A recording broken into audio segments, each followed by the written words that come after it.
Bonjour, on se retrouve sur une nouvelle vidéo au bord de l'eau. Ce coup-ci, je vais vous amener pêcher en bateau avec un spécialiste des carnassiers, monsieur Jérôme Schaffler.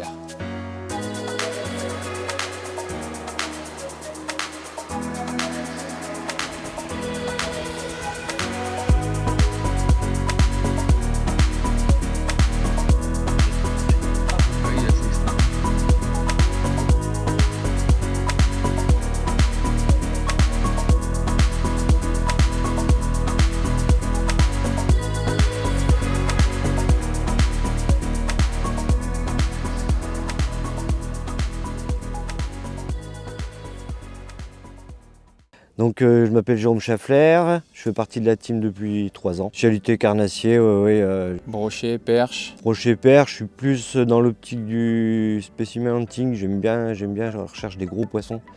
Je suis pas un pêcheur de nombre, c'est pas mon délire. Mais une bonne dizaine de perches-moutes, crache pas dessus. Ah, alors du nombre en gros poissons, alors là par contre c'est banco quoi, ça c'est clair. Ok. C'est clair. Tu aussi, tu tiens un magasin? Donc j'ai un magasin à Saint-Port-aux-Tertres, là à côté de Troyes, qui s'appelle Au bord de l'eau. C'est un gros magasin, on a 600 mètres carrés. Un gros rayon carnat, et comme on est proche des lacs d'Orient, au niveau brochet, on a vraiment, voilà, on a ce qu'il faut. Donc pour tous ceux qui sont intéressés là, sur le matériel qu'on utilise aujourd'hui, si vous êtes dans le coin, proche lac d'Orient ou du coup vers Troyes, n'hésitez pas à passer voir Jérôme et ses collègues qui vous guideront sur le matériel à utiliser. Ce sera avec plaisir. Merci Jérôme de m'accueillir du coup sur ton bateau. Écoute Junior, ça me fait plaisir de t'avoir. Donc là on est sur le Der. On a essayé de faire une petite vidéo l'année dernière sur Orient. On a eu des conditions catastrophiques. Du vent, de la pluie, c'était pas gérable. Donc du coup on remet ça cette année. Là Orient est fermé, donc on est venu sur le Der. Tu as fait quelques petites sessions là du coup. Ces derniers temps on a eu des belles sessions sur les perches. Donc moi mon poisson de prédilection c'est les perches. Les grosses si possible. De préférence les perches-moutes, de préférence les perches-moutes. Donc on en a fait quelques-unes, des très jolies, vraiment des belles sessions. Donc les perches-moutes dont tu nous parles, c'est des poissons qui font... Alors la perche-moute, c'est venu d'un délire entre potes. Une session où on a attrapé une grosse quantité de grosses perches. Et donc on a décrété que la perche-moute, c'était à partir de 45. Donc voilà, AOC 45 cm, on peut appeler ça une perche-moute. Bon, j'espère qu'on en croisera du coup sur le long du séjour. J'espère aussi.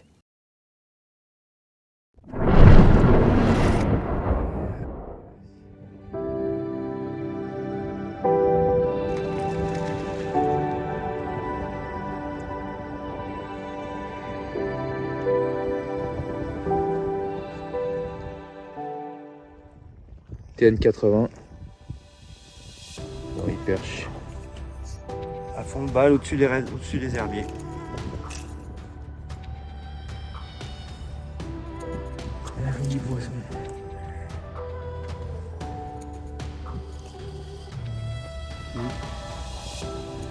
Un magnifique temps.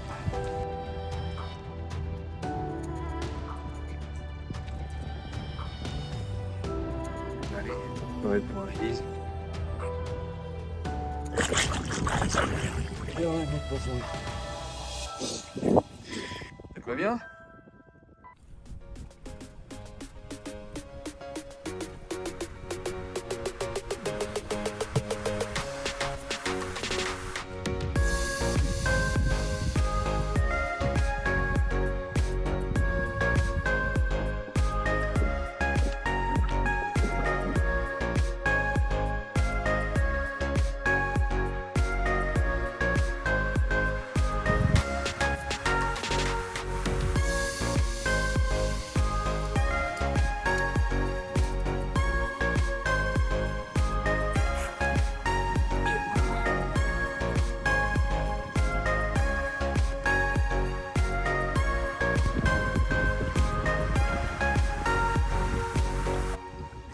Nice.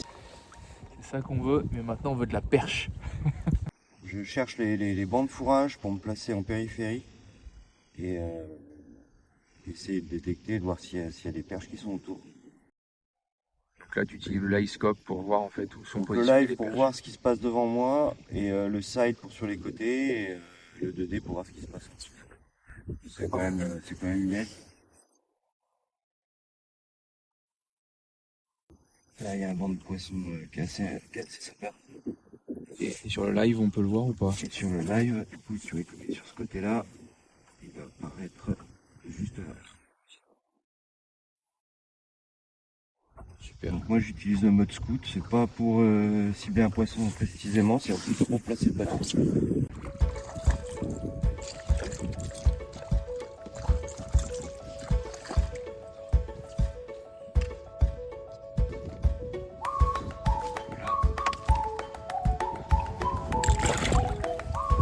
Pas une AOC, mais ça fait plaisir.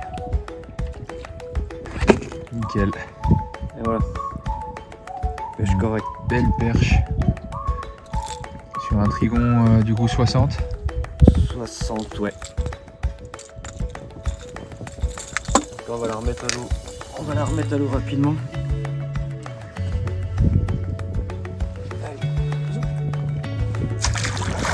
Hop là. Super. Bon, ça c'est ce qu'on recherchait. Voilà, là, c'est le genre de poisson qu'on cherche sur la Koya Pearl. Et surtout que pour pêcher au trigon, elle amortit un petit peu les vibrations. Donc c'est plutôt agréable. Très bien. Et donc l'animation. L'animation plutôt en dents de scie, mais en fait là je les ai vus apparaître sur le sondeur. Donc j'ai fait une accélération, elles sont venues dessus et puis pendues. Ok. Donc, Donc traction entre deux eaux et là un peu de linéaire et ça a permis ouais, de, voilà, ça les a de déclencher. Ok. Et ben allez, on rempile. On y retourne.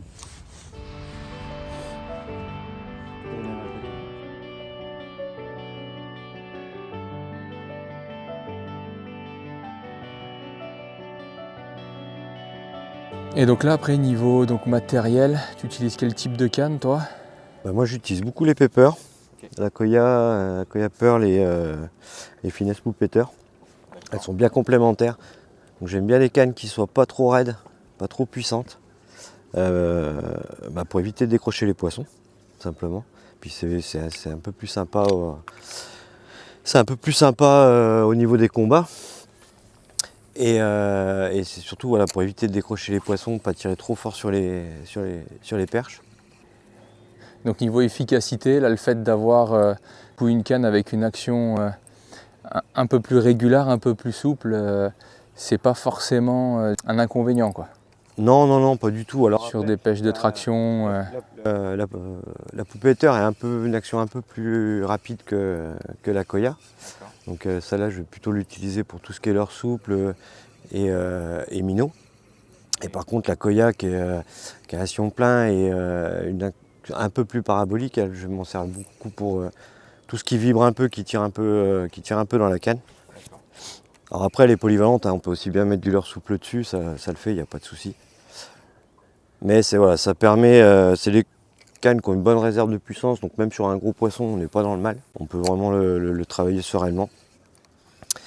Mais par contre, même sur les petits poissons, ça plie et c'est super sympa, quoi. Et là, après, donc tu équipes ça du coup avec des moulinets en 2000, 2005. Ouais, 2000, 2005, ratio moyen. Et là, on pêche en 30 centièmes. Et je suis en bas de ligne 30 centièmes. Ouais. Alors sur le leurre souple, je suis en 30 centièmes. Par contre, sur les déracous et lames, je monte en 60 centièmes parce que on a vraiment beaucoup de broc. Et puis bon, laisser des leurres dans la gueule des poissons, c'est pas forcément le but, quoi. Ouais. Donc on a vraiment beaucoup de broc, donc malheureusement si on fait pas ça, on fait vite le tri dans la boîte de pêche. Okay. Et tu mets un bas de ligne discrétion et ensuite tu fais une petite pointe ou tu te fais carrément directement 13 et ton bas de ligne en 50? 13 bas de ligne. Okay. Je mets 80 cm de bas de ligne. Et honnêtement, j'ai jamais eu l'impression d'avoir moins de touches, quoi. Moins de touches, ouais. Okay. Puis il faut y croire, quoi. Ouais, surtout ça. Il faut être confiant dans son truc, donc si tu y crois pas, ça pêche pas bien. Là d'ailleurs, j'y crois pas, faut qu'on bouge. Là, qu'est-ce que tu fais, lancer ramener?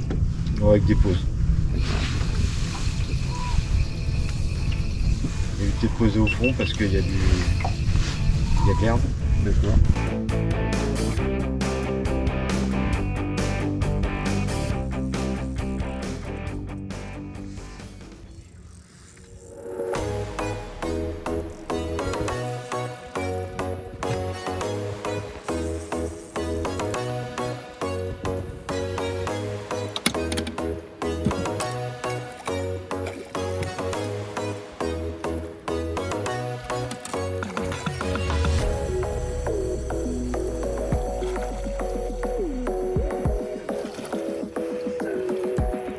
Et ben voilà, premier fiche, propre. Bon, et ben voilà, Jérôme le dentiste. Celle-là, elle a décroché. Et celle-là, c'est ce que j'allais dire. Donc là, au Deagle. Au Deagle 2, ouais. Ok, le 2+. Bien. Ah, c'est un joli poisson. Bien. Canne à perche, c'est sympa. Présente-nous ce beau poisson. Il est passé dedans. Bien gras.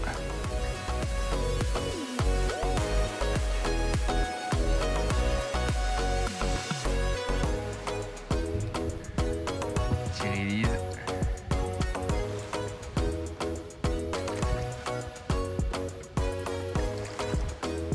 Et feu. Eh ben bien. La première. C'est fait. Donc toi au niveau là quand tu attaques donc sur des lacs comme ça, que ce soit Orient, le Der, le Temple et autres, t'attaques avec quoi, des leurres avec des grosses vibrations type nitro dès le départ ou... Je pêche au départ avec des leurres qui vont battre du terrain pour arriver vraiment à localiser les poissons. Donc suivant la période, suivant la saison. Quand les poissons sont comme en ce moment dans 4-5 mètres d'eau au-dessus des herbiers, j'aime bien le nitro 90 parce que ça va, déjà et d'une ça ramasse tout. Hein. Ouais. Un broc qui est dans le coin, en général il y va aussi. Et ça permet, c'est des grosses vibrations, c'est une gomme qui est dure, ça permet de pêcher vite, de le plomber fort. Okay. Et puis pouvoir battre du terrain, que les poissons le voient de loin. Après, dans le même genre, t'as le déracou qui va bien, mais le déracou, moi je préfère quand je peux le poser au fond, et puis tu vois, lui faire des petites tractions en diagonale comme ça. Je trouve que il est bien plus pêchant. Pour le coup, quand tu as de l'herbe au fond, tu peux pas le faire. Et après, donc ça c'est quand les poissons sont posés au fond. C'est quand il y a de l'herbe au fond et que les poissons sont au-dessus des herbiers et qu'ils naviguent. Par contre, quand ils vont être au repos ou un peu plus tard dans la saison, quand ils descendent un petit peu et qu'ils sont sur un fond propre, là, les Knokjinjo, là, les lames, des racous, ça vient au-dessus du... Au-dessus du souple. Au-dessus du souple, ouais. Ok, d'accord. Tu seras plus Pour efficace prospecter. en fait. Okay, pour prospecter. Tu bats plus de terrain, les vibrations sont plus fortes, tu lances plus loin.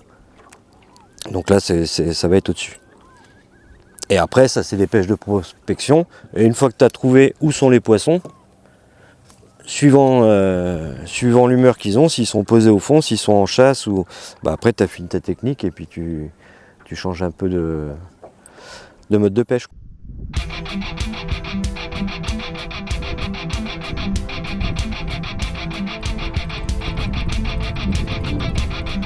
Ça, c'est une grosse. Épuisette. Yes.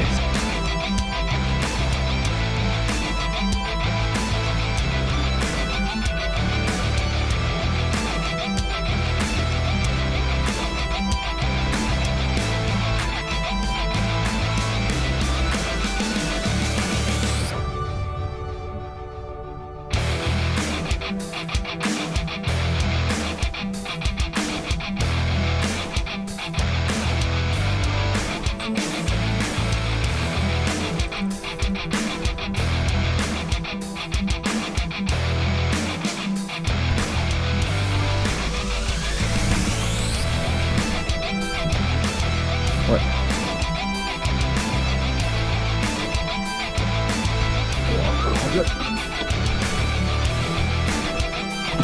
Bon, ça,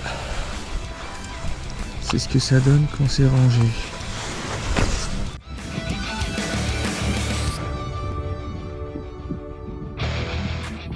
Il me nominait Patrick Spiritus Sancte.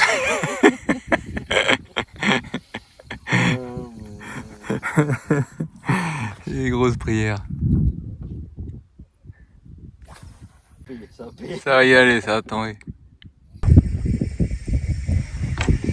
Putain, il m'a pas attendu. Hein. C'est pas la même, c'est pas la même. Petite perche du der. C'est pas encore le gabarit qu'on cherche, mais sympa.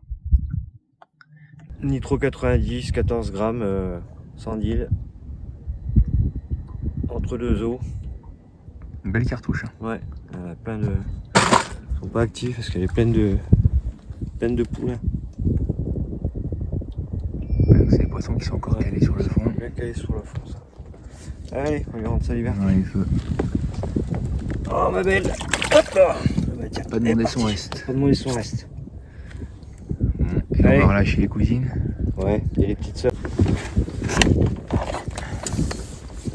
L'épuisette est bien grande pour s'y perche. Allez, on va les remplir de plein de 40 plus. Ouais, ça serait pas un luxe.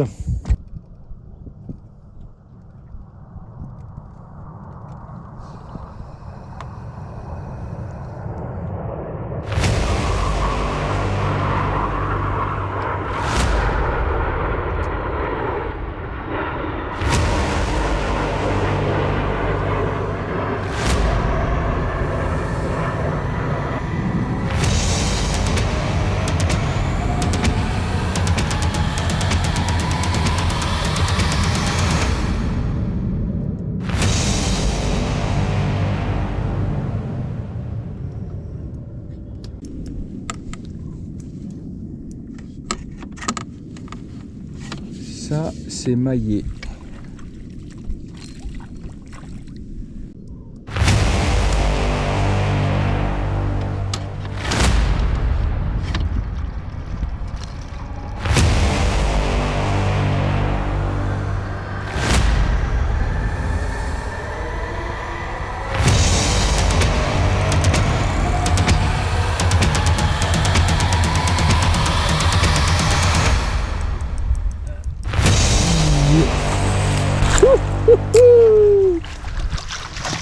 Yes, Ça c'est bon. merci mon GG. Bon, ouais, je crois que la road trip, elle est encore bien sérieux aujourd'hui. L'arme du crime, Nitro 90, Secret sans île.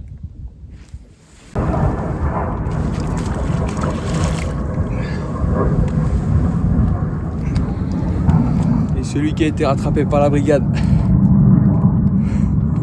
Bon ça.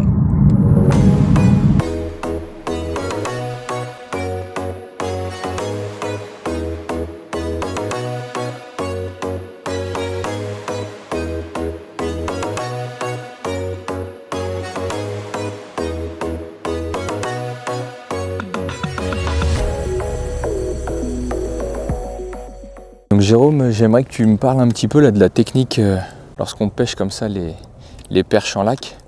Le but est de garder le banc en fait sur le spot. Donc ça veut dire quoi? L'intérêt des deux, en fait, c'est de pouvoir enchaîner les poissons. Et en fait, plus tu vas garder les poissons, forcément, tu as plus de chances d'en faire. Et du coup, celui qui fait un poisson, quand il ramène, il faut tout de suite que le collègue lance derrière lui. C'est-à-dire que on va prendre une perche, tu vas la ramener, il y a le banc qui va suivre, forcément. Ouais. Si tu lances derrière, mais il ne faut pas lancer 20 mètres derrière, il faut que tu lances directement derrière le montage. Okay. Et tu as une grande chance d'en prendre une aussi. Le premier va sortir le poisson, le deuxième, le temps qu'il la ramène, donc il faut se dépêcher, hein, c'est une pêche assez rapide. Donc le premier sort le poisson, tu la décroches, tu la mets à l'épuisette et tu rebalances derrière le collègue. Et ainsi de suite. En fait, tu fais chacun son tour, boum, boum, boum. Et là, tu peux vraiment arriver à garder les poissons un bon moment. Ça te permet en fait à chaque fois de faire venir les poissons au bateau. Voilà, et de les garder là parce qu'elles vont toujours suivre celle qui est agitée. Et après, si, mettons, tu fais une perche, tu la ramènes, moi j'ai lancé à l'opposé. Le temps que je ramène, si tu as déjà sorti la tienne, il faut voir dans quel sens tu l'as ramenée. Et il y a une grande chance pour que les poissons ils aient continué et qu'ils soient partis à l'opposé. Okay. Donc à ce moment-là, il faut lancer plutôt derrière que devant. Donc ça en fait, toi tu peux le voir, ce que tu utilises là, le live. C'est ça. Alors j'utilise le live comme un gros... Avant je le faisais au side en fait. Ok. C'est-à-dire que tu as une vue latérale. Donc oui, tu vois quand t'es les pas poissons- obligé en fait d'avoir T'es ton... pas obligé d'avoir ton le live. live. Là, le live, c'est vraiment une aide. Hein. D'accord. On va pas se leurrer. Mais par contre, on n'est pas sur du sharpshooting. C'est vraiment Oui. pour Tu cibles localiser pas les ton poisson. Ouais. Voilà, savoir dans quelle direction ils sont partis. Le live me sert justement à savoir dans quel sens elles sont parties. D'accord. Avant, avec le side, ça t'oblige à faire un 360 avec le bateau pour sonder, Pour et balayer. voir dans quelle direction elles sont parties. Ok. Que là, au side, l'avantage, tu as juste à tourner la poignée, quoi. D'accord. Ça, c'est un gros avantage.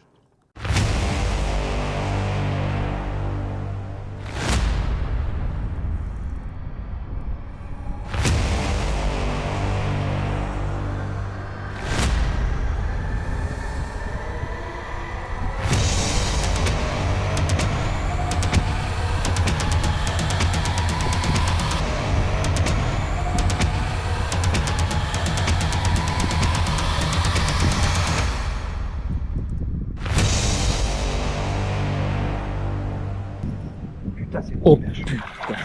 Je m'en occupe pas.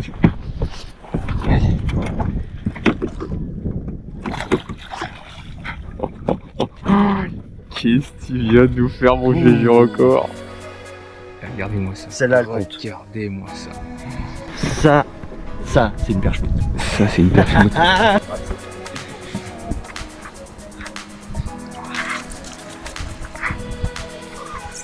Yes. Magnifique poisson. Super fusion. Oh, le sandil, il est rangé. Allez, on continue ce que. Bah écoute, on a deux jolis poissons. T'as mis en pratique. Ouais. On est tombé dessus. Je pense qu'elles sont passées devant nous, quoi. Donc je fais la première, donc la plus petite des deux, qui est déjà pas vilaine. C'est déjà un très joli poisson. Magnifique finish.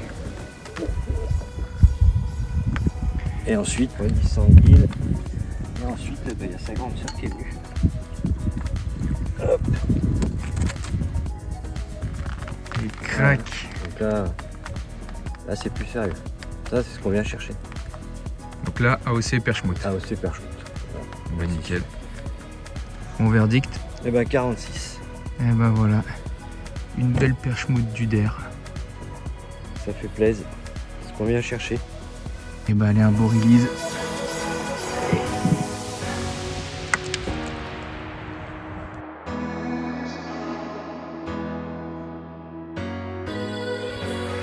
Ça fait plaisir.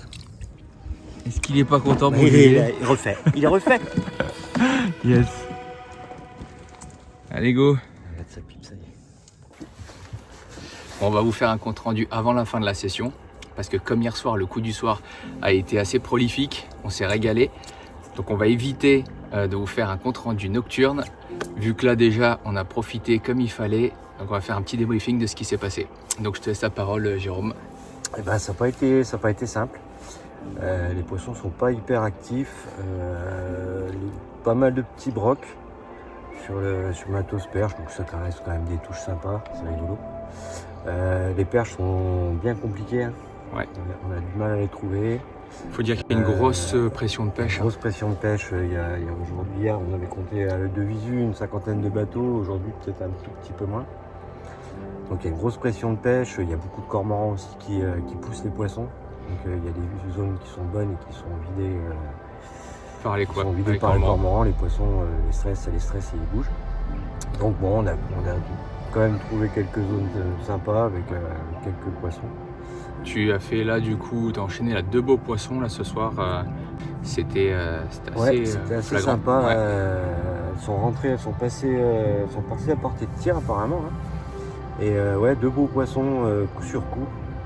Je prends la première, épuisette, peut-être 3 lancers suivants, on reprend le but, puis un beau poisson. Alors le fond, c'était bien extérieur des bien pris.